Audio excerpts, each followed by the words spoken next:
السلام علیکم ورحمۃ اللہ وبرکاتہ۔ آج ہم سورہ دخان کی ابتدائی 9 آیتوں کو سمجھنے کی کوشش کریں گے۔ اعوذ باللہ من الشیطان الرجیم، پناہ مانگتا ہوں میں اللہ کی شیطان مردود سے۔ بسم اللہ الرحمن الرحیم، شروع کرتا ہوں میں اللہ ہی کے نام سے جو بڑا مہربان نہایت رحم کرنے والا ہے۔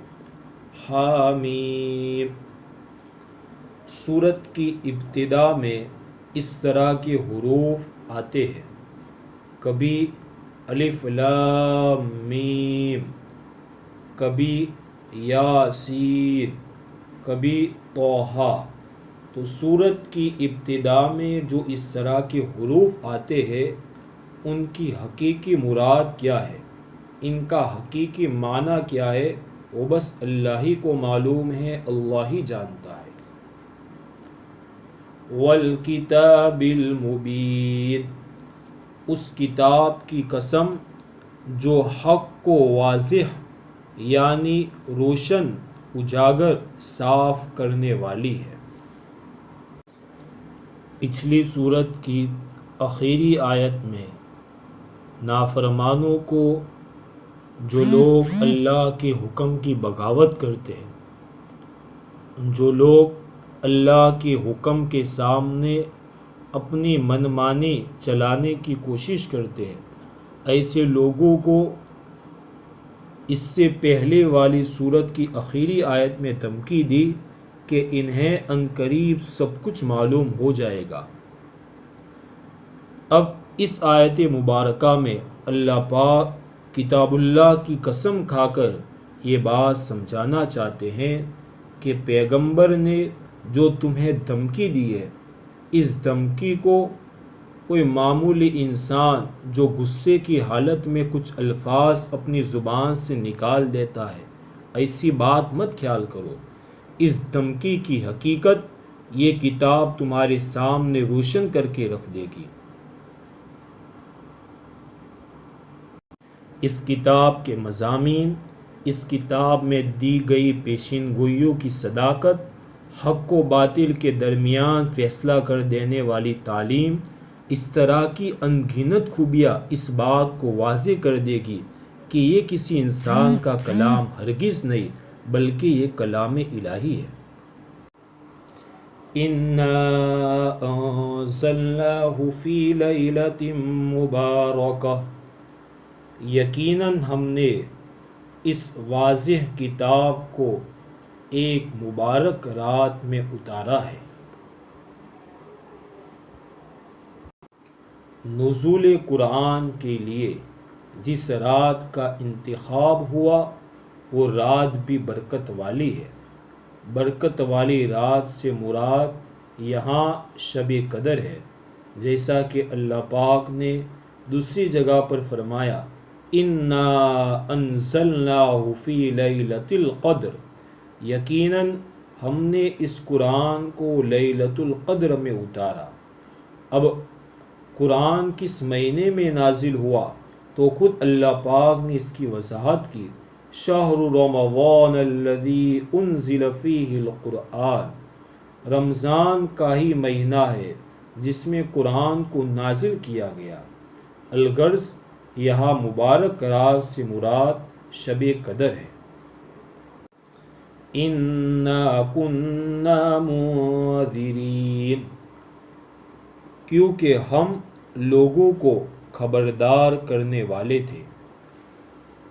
نزول قرآن کا مقصد بیان کیا کہ قرآن کو نازل کرنے کی وجہ کیا ہے۔ فرمایا حقیقی نفع، حقیقی نقصان، اس سے انسان کو خبردار کرنا مقصود ہے۔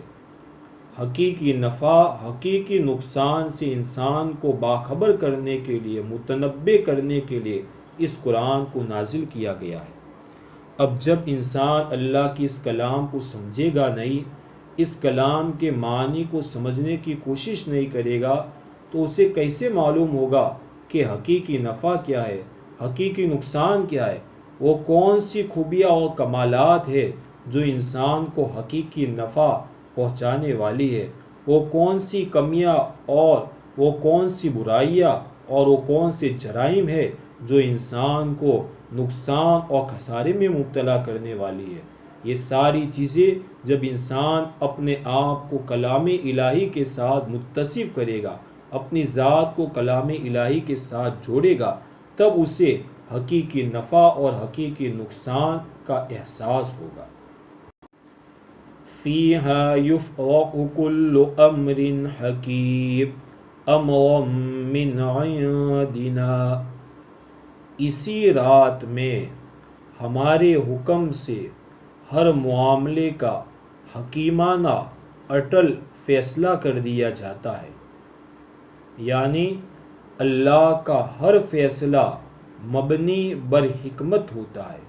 اللہ کے ہر فیصلے کے اندر کوئی نہ کوئی خوبی ہوتی ہے، چاہے اس کی حقیقت ہماری سمجھ میں آئے یا نہ آئے۔ ہر حالت میں ہمیں فیصلہ الہی پر راضی رہنا ہے۔ اللہ کا ہر فیصلہ اٹل، حتمی اور مضبوط ہوتا ہے۔ مخلوق میں سے کسی کی مجال نہیں کہ وہ اللہ کے فیصلے کو رد کر سکے۔ اس آیت سے یہ بھی بات معلوم ہو چکی کہ فرشتے یہ خود مختار اور آزاد نہیں ہے کہ اپنی مرضی سے جو چاہے کر سکے، نہیں، بلکہ وہ بھی فیصلہ الہی کے مطابق ہی کام کرتے ہیں۔ تشریعی امور یعنی آیات قرآن کے نزول کے لیے، اور تکوینی امور اور فرشتوں کو سپرد کرنے والے کاموں کے لیے، دونوں کے لیے اللہ پاک نے شب قدر ہی کا انتخاب کیا۔ اِنَّا كُنَّا مُرْسِلِينَ رَحْمَةً مِّن رَّبِّكَ، نیز ہم ایک پیغمبر بھیجنے والے تھے تاکہ تمہارے رب کی طرف سے رحمت کا معاملہ ہو۔ اللہ تعالیٰ نے اپنی صفت رحمت ہی کی وجہ سے آئندہ کے نفع اور نقصان سے باخبر کرنے کے لیے صرف کتاب کے نازل ہونے پر اکتفا نہیں کیا، بلکہ کتاب الہی کی مراد کی وضاحت کے لیے رسول کو بھی بھیجا۔ اِنَّهُ هُوَ السَّمِيعُ الْعَلِيمُ، یقیناً وہی ہے جو ہر بات سننے والا، ہر چیز جاننے والا ہے۔ کتاب کو اتارنے اور رسول کو بھیجنے کے بعد لوگ کیا کیا باتیں کرتے ہیں، ان میں سے ہر بات کو اللہ سنتا بھی ہے، جانتا بھی ہے۔ رب السماوات والأرض وما بينهما إن كنتم موقنين، جو سارے آسمانوں اور زمین کا اور ان کے درمیان ہر چیز کا رب ہے، اگر تم واقعی یقین کرنے والے ہو۔ کتابوں کو نازل کرنے اور رسولوں کو بھیجنے کا بنیادی مقصد توحید الوہیت کی تعلیم دینا ہے کہ انسان ہر قسم کی عبادت صرف اللہ ہی کے لیے کرنے والا بن جائے۔ توحید الوہیت کو سمجھانے کے لیے اولاً توحید کے اس حصے کا ذکر کیا جس کو مکہ کے کفار بھی تسلیم کرتے تھے، جس کو توحید ربوبیت کہتے ہیں۔ توحید ربوبیت کے مکہ کے کفار بھی قائل تھے اور اقرار کرنے والے تھے۔ توحید ربوبیت کا مطلب یہ ہے کہ انسان کا پکا عقیدہ ہو کہ اللہ ہی اس کائنات کو بنانے والا، اس کائنات کا مالک، اس کائنات کو روزی پہنچانے والا، اس کائنات کے نظام کو سنبھالنے والا وہ تنہا مالک ہے۔ الغرض توحید ربوبیت کے وہ قائل تھے۔ اس کے لیے ہم سورہ یونس کی آیت نمبر 31 اس کا ترجمہ پڑھے۔ سورہ عنکبوت کی آیت نمبر 61، سورہ لقمان کی آیت نمبر 25، سورہ زمر کی آیت نمبر 38، سورہ زخرف کی آیت نمبر 9، یہ 5 آیتوں کا حوالہ دیا۔ ان آیتوں کو ہم پڑھیں گے تو ہمیں خود پتہ چل جائے گا کہ مکہ کے کفار یہ توحید ربوبیت کے قائل تھے۔ مثلا ایک آیت سورہ یونس کو لے لیتے ہیں، فرمایا قُلْ مَنْ يَرْزُقُكُم مِّنَ السَّمَاءِ وَالْأَرْضِ، اے پیغمبر آپ سوال کیجئے کہ آسمان سے اور زمین سے تمہیں روزی کون دیتا ہے؟ آسمان سے بارش برسا کر، زمین سے غلہ نکال کر تمہیں روزی دینے والی ذات کون ہے؟ یہ آپ ان سے سوال کیجئے۔ نمبر 2، اَمَّن يَمْلِكُ السَّمْعَ وَالْأَبْصَارَ، کون مالک ہے سننے کی اور دیکھنے کا؟ یہ سننے اور دیکھنے کی قوتیں کس کے اختیار میں ہے؟ کون ہے جان سے جاندار کو، بے جان سے جاندار کو اور جاندار سے بے جان کو نکالتا ہے؟ کون ہے جو اس نظام عالم کو سنبھال رہا ہے؟ وہ ضرور کہیں گے کہ اللہ۔ الغرض اس آیت میں اللہ پاک نے توحید ربوبیت کا تذکرہ کیا۔ اب اس کے بعد آگے کی آیت میں فرمایا لا الہ الا ہو، اس کے سوا کوئی معبود نہیں ہے، اس کے سوا کوئی عبادت کے لائق نہیں۔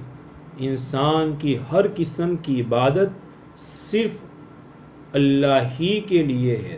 اللہ کے علاوہ کسی کے لیے بھی عبادت کرنا، کسی کو اپنا الہ سمجھنا، معبود سمجھنا، اس کی عبادت کرنا، مصیبتوں میں اسے پکارنا، مشکلوں کے اندر اس کے سامنے اپنی فریادیں رکھنا اور یہ سوچ رکھنا کہ یہ ہماری مصیبتوں کو دور کریں گے، یہ دراصل شرکی عقیدہ ہے۔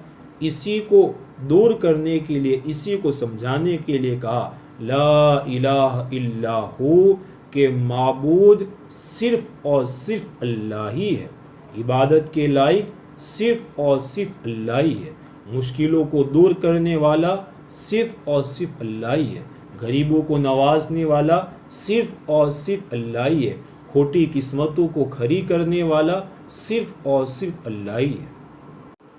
پہلے ہر معبود باطل کی نفی کرو، پھر زبان سے، دل سے ہر قسم کی عبادت خالص اللہ کے لیے کرنے کا اعلان کرو۔ اب دوبارہ آگے اللہ پاک نے توحید ربوبیت کا تذکرہ کیا، یحیی و یمیت ربکم و رب آبائکم الاولین، وہ زندگی بھی دیتا ہے اور موت بھی، وہ تمہارا بھی رب ہے اور تمہارے پہلے گزرے ہوئے باپ دادوں کا بھی رب۔ بل ہم فی شک یلعبون، پھر بھی کافر ایمان نہیں لاتے، پھر بھی کافر توحید کے قائل نہیں ہوتے، بلکہ وہ شک میں پڑے ہوئے کھیل کر رہے ہیں۔ شک کی ضد یقین ہے۔ کیا مطلب؟ یقینی باتیں یعنی قرآن کی باتوں کو اللہ کی طرف سے آ جانے کے باوجود لوگ صرف اپنی مشکوک باتوں کو اپنا مشغلہ بنائے ہوئے، اللہ کی طرف سے یقینی پیغام، صحیح پیغام، حقیقی پیغام آ چکا، اس کے باوجود جن باتوں کی بنیاد کسی دلیل کے اوپر نہیں، محض شک، محض گمان اور محض اپنے خیالات کی بنیاد کے اوپر ہے، بس اسی کو اپنا مشغلہ بنائے ہوئے ہے اور اللہ کی طرف سے جو یقینی باتیں آئی ہوئی ہے اس کو تھامنے کے لیے اور اسے قبول کرنے کے لیے تیار نہیں ہے۔ اور یہ بیماری صرف مکہ کے کفار میں نہیں تھی، بلکہ آج کے مسلمانوں میں بھی یہ بیماری ہے کہ ہم لوگ بھی شک کی بنیاد کے اوپر اور جو شک والی باتیں ہیں ان کو مضبوطی سے تھامے ہوئے، لیکن جو یقینی باتیں ہیں، جو پیغام حقیقی پیغام ہے، اس میں اپنے آپ کو لگانے کے لیے تیار نہیں ہے۔ مشکوک باتوں کو صرف اپنا مشغلہ بنائے ہوئے، مشکوک کتابوں کو اپنا مشغلہ بنائے ہوئے، اور حقیقی کتاب کو اپنے گلے سے لگانے کے لیے تیار نہیں ہے۔ اللہ پاک ہمیں اپنے پیغام سے صحیح محبت کرنے کی اور اس کے پیغام کو صحیح سمجھ کر اپنی زندگی میں اسی کو اوڑھنا بچھونا بنانے کی توفیق نصیب فرمائے۔